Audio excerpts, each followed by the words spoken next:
We spend a lot of time these days thinking about what AI models can do, answer questions, generate images, but it's easy to overlook how they actually, well, perceive the world around them. We're so focused on the results, the output, that we might not be considering the underlying preferences that shape those outcomes. That's a really insightful point. I mean, as these vision language models, and yeah, we'll be using the acronym VLMs quite a bit. Right, VLMs, got it. Referring to models that process both images and text as they become more advanced and frankly more integrated into our lives, understanding their inherent tendencies becomes really, really important.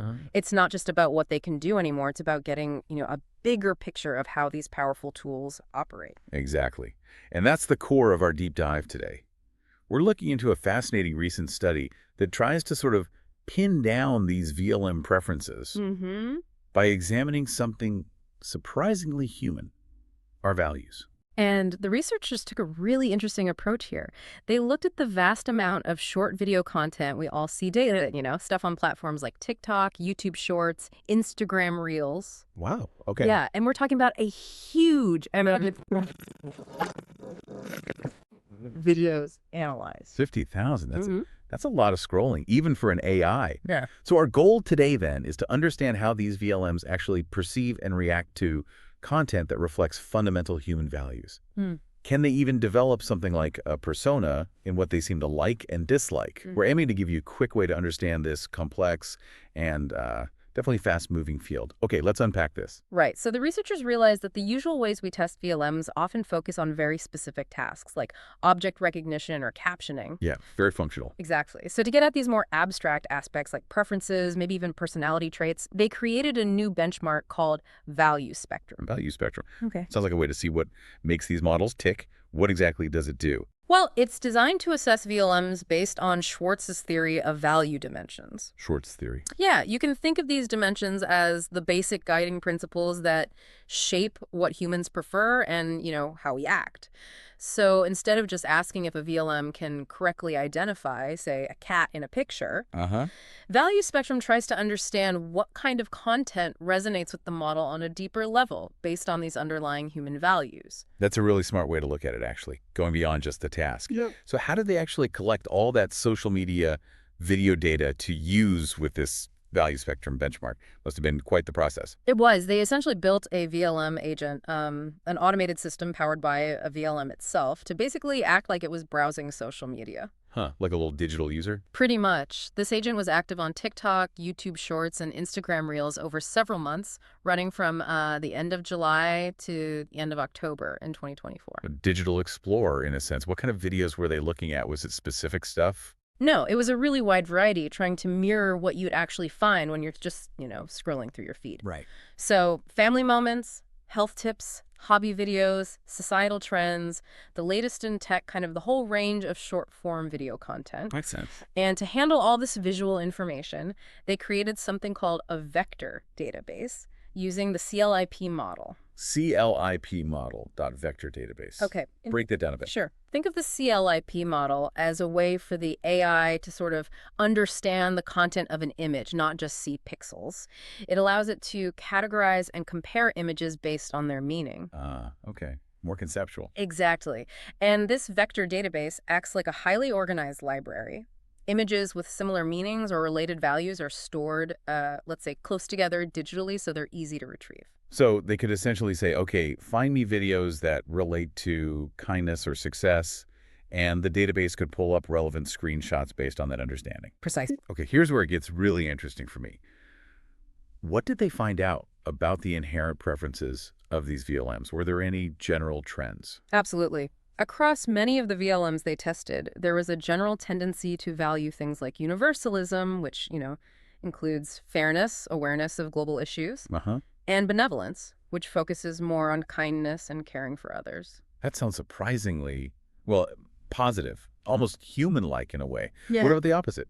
Were there values they seemed less interested in? Yes, definitely. They generally showed lower preferences for stimulation, think excitement, new experiences, novelty, Okay. and also power, which relates to social status and control. Hmm. So, for example, the very advanced models, GPT-4o and Claude 3.5 Sonnet, both showed a strong preference for universalism, but seemed less enthusiastic about content related to stimulation. That's fascinating. So if these models are increasingly used to filter or recommend content, their inherent leaning towards these values could have a real impact on what information we're exposed to, right? That's a key implication, yeah. It suggests these models aren't entirely neutral observers. Interesting. So even these really sophisticated models have a kind of value leaning. Was it like consistent across all the models they looked at, or did they vary? That's where it gets more detailed. While there was this overall trend, they also noticed what they called range consistency. Range consistency? Yeah, meaning most models' preferences stayed within a relatively similar band, suggesting a certain stability in how they assess these values. However, how much they liked things, their level of engagement, let's say, did vary. Okay. For example, one model, Intern VL2, tended to be more reserved in its responses overall, kind of holding back. More subdued. Right. Whereas Gemini 2.0 Flash showed broader enthusiasm across different values, it seemed more easily impressed, you could say. So some are more easily excited than others, even within their preferred value zones. Yeah. What about the individual models? Did any of them really stand out with their unique preferences, like AI personalities? Definitely. It did start to look a bit like that. Gemini 2.0 Flash, for instance, consistently showed high preferences across all 10 of Schwartz's value dimensions. It was almost universally positive. Wow, almost too positive, maybe. That makes you wonder if there's a bias towards broad approval built in there somehow.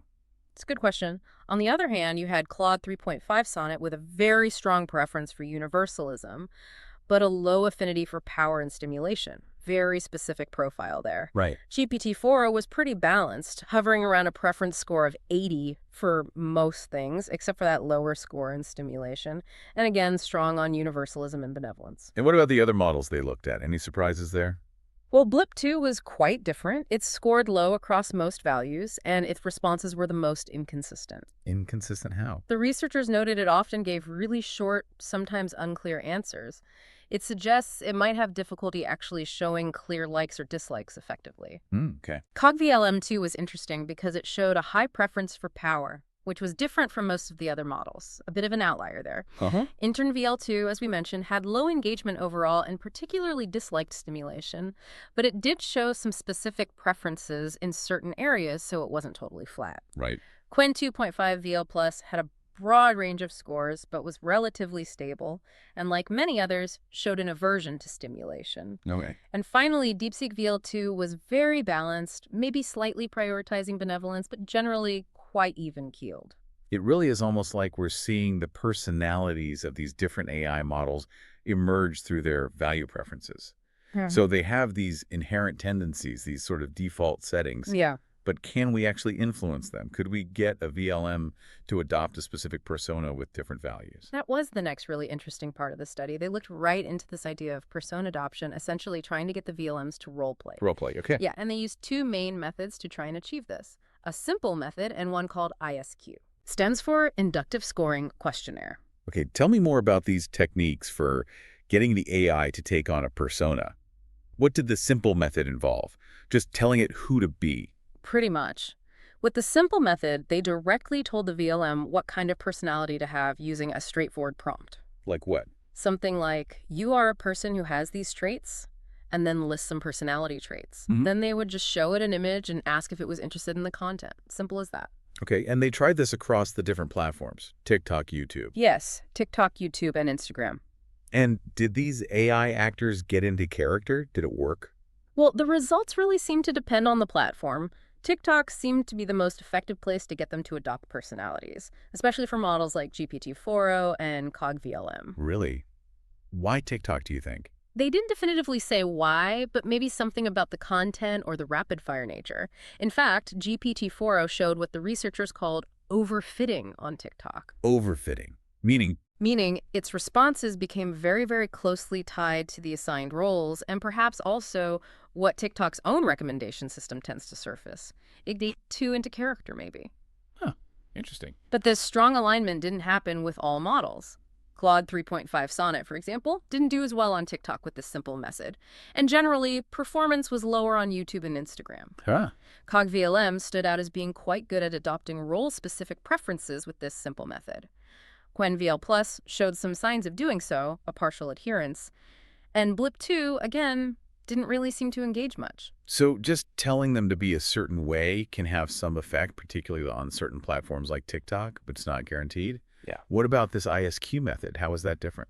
The ISQ method was definitely more detailed, more involved. Instead of just assigning a personality up front, Right. they used a series of prompts that asked the VLMs to rate different aspects of the screenshots based on a hypothetical persona. Ah, okay. Like guiding them through the persona's perspective. What kind of questions? Things like, how visually appealing is this image to this persona? How well does the content match the persona's values? Does it make this persona curious? Things like that. And they had a way to score these ratings, too. That sounds like a much more subtle way to guide their thinking or processing anyway. Does it lead to different results compared to just this simple instruction? It generally led to better performance, yeah. Higher scores in adopting the persona compared to the simple method. The only exception was QuenVL+, which didn't improve much. But for others, we saw significant improvements, especially, again, on TikTok. Gemini 1.5 Pro showed a really big jump with ISQ on TikTok. Wow. And GPT-4o and Claude 3.5 Sonnet also showed noticeable gains. It suggests that these more specific guided questions help them express the assigned personas more deeply, more effectively. I see. It seems the ISQ approach was better at getting them to really understand and embody the roles rather than just stating a preference based on a simple label. That's fascinating. Like the difference between giving an actor a one-line description of their character versus giving them a whole backstory and motivations. Makes sense. Now, the study also looked at something else important. How the type of input, whether it was an image or just text describing the image, might affect these preferences. What did they find there? Yeah, this was a really neat comparison. They took the same VLMs and compared their value preferences when they were shown the actual video screenshots versus when they're paired large language models, the text-based parts, the LLMs. Right, the text cousins. Exactly. Versus when the LLMs were given text descriptions of those same images. And get this, the descriptions were actually generated by the same VLM first. Oh, okay. So the VLM describes the image, then that description is fed to its own LLM counterpart to see if the opinion matches the VLM's reaction to the actual image. Precisely. Same content, just presented in a different modality, visual versus text. Clever. So what are the key differences in how they reacted? Did seeing versus reading matter? It definitely did for some models. They found significant differences in the value preference distributions between seeing the image and reading the text description for models like Claude 3.5 Sonnet and Gemini 1.5 Pro. So their opinions or preferences seemed to change depending on whether they were seeing the content or just reading about it. That's what the data suggests, yes. Their assessment shifted. However, GPT-4o showed more consistency across both modes, both visual and text. Interesting. So GPT-4o might have a more integrated understanding between visual and text. That could be one interpretation, yeah. It suggests it might have a more unified internal representation. But the key point is that the choice of input, visual or text, can significantly affect what a model outputs and what preferences it seems to exhibit. That makes total sense. Yeah. I mean, our own reactions can be quite different when we see something versus just hearing or reading about it. Visuals hit differently, right? Excellent. One last thing from the study. They used single screenshots to represent entire short videos. That seems like a potential limitation. How did they make sure that one picture could really capture what the whole, maybe dynamic video was about? That's a fair question, and they addressed it. They actually asked humans to evaluate this exact point. Okay, a human check. Right. They randomly picked a bunch of screenshots from each platform, TikTok, YouTube, Instagram, and had people watch the full short video and then rate how accurately that single screenshot represented the main content or theme of the video. Smart. And what did the people say? Were the screenshots good enough? The vast majority were. Over 90%, specifically 90.4% of the screenshots were considered representative by the human evaluators, which is pretty good, actually. Yeah, that's high. Of course, they acknowledged that it was harder with very dynamic videos, ones with quick cuts or lots of changing scenes. In those cases, one frame might not tell the whole story. Around 8.8% of the frames were rated as not really representative for those reasons. But overall, it seems that for most short-form video content, especially the kind popular on these platforms, a single, well-chosen screenshot can give you a pretty good idea of what it's about. Okay, that helps validate the method. Hmm, So, to sum up our deep dive then, it seems VLMs do show inherent preferences, sort of like values, and they align with human value systems in different ways for different models. that's right. And how well they can adopt different personas seems to depend on how we ask them. That ISQ method being more effective and maybe the kind of social media and environment they're interacting with, like TikTok. Yeah, context matters. Plus, whether they're looking at a picture or reading about it can also influence their views or preferences. Exactly. We're learning that these models aren't just neutral tools performing tasks. They have tendencies, biases, preferences, whatever you want to call them. Uh-huh. And we're starting to get the tools, like a value spectrum, to understand how to interact with them on a more sophisticated level, even in terms of something as abstract as values. This really makes you think, though. As these AI models become more and more a part of our lives, Yeah. I mean, influencing what we see online, what news we get, what products are suggested, maybe even making decisions. Yeah, the integration is deepening. What does it mean that we can start to understand and potentially even influence their values? Where does that lead? That's the big question, isn't it? It raises really interesting points about alignment. How do we ensure these AI values align with beneficial human values? But also about personalization. How so? Well, if we can understand and perhaps shape their preferences, could we create AI interactions that are more tailored not just to our tasks, but maybe even to our own personal value systems? Could an AI companion better understand what you find meaningful based on this kind of value understanding? Hmm. Personalized value alignment. That's a Yeah, lot to consider. it is.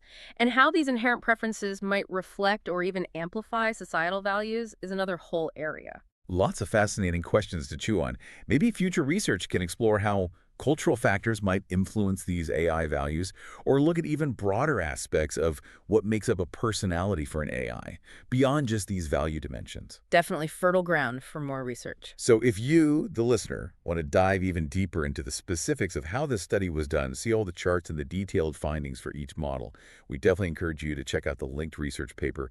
It really gives you a closer look into the inner workings or maybe the inner preferences of these increasingly powerful and maybe even opinionated AI tools.